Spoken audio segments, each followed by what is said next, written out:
আগের ভিডিও থেকে ভালো রিভিউ পাওয়ার জন্য আজকে আবার চলে এসেছি কিছু নতুন ভিডিও নিয়ে। এই যে ওড়নাগুলো দেখতে পাচ্ছ, এই ওড়নাগুলো এখানে লোকে স্টাইল করার জন্য ইউজ করে, কারণ সালোয়ার তো এখানে পড়ে না, বা আমাদের মতো কিছু লোক হয়তো সালোয়ারের পরার সঙ্গে ইউজ করতে পারে। সেটার দাম হচ্ছে 1999, মানে 2000 টাকার বেশি। আর এই ওড়নাগুলো আমাদের দেশে হয়তো 100-150 টাকাতেও পাওয়া যায়। আর এই যে স্কার্ফগুলো দেখছো, যেগুলো আমরা ছোটোবেলায় ওই ধরো মাথায় বাঁধতাম, সেগুলোর দাম হচ্ছে 8.99, মানে ওই 900 টাকার একটু বেশি। যেগুলো আমাদের ওখানে ওই 100 টাকা বা 200 টাকাতেই পাওয়া যায়। অনেকেই মনে করো যে বিদেশে থাকলে হয়তো গাছ ঝাড়া দিলে টাকা পড়ে, আসলে ব্যাপারটা নয়।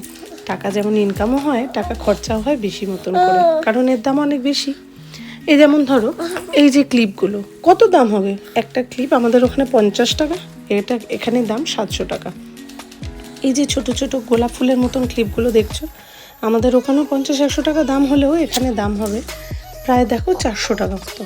তাহলে ভাবো, প্রত্যেকটা জিনিসের এখানে এত এত দাম। তাহলে তার মানে যারা এখানে সারভাইভ করে তাদের ইনকামটা যেমন হয়, তাদের জিনিসপত্র কিনতে গেলেও তাদের এই খরচাটাও ঠিক এইভাবেই প্রচুর বেশি পরিমাণে হয়। যেগুলো আমরা জানি যে আমরা এত কম দাম দিয়ে আমাদের দেশে কিনতে পারি, তাও আমাদের এখানে এত দাম দিয়ে কিনতে হয়।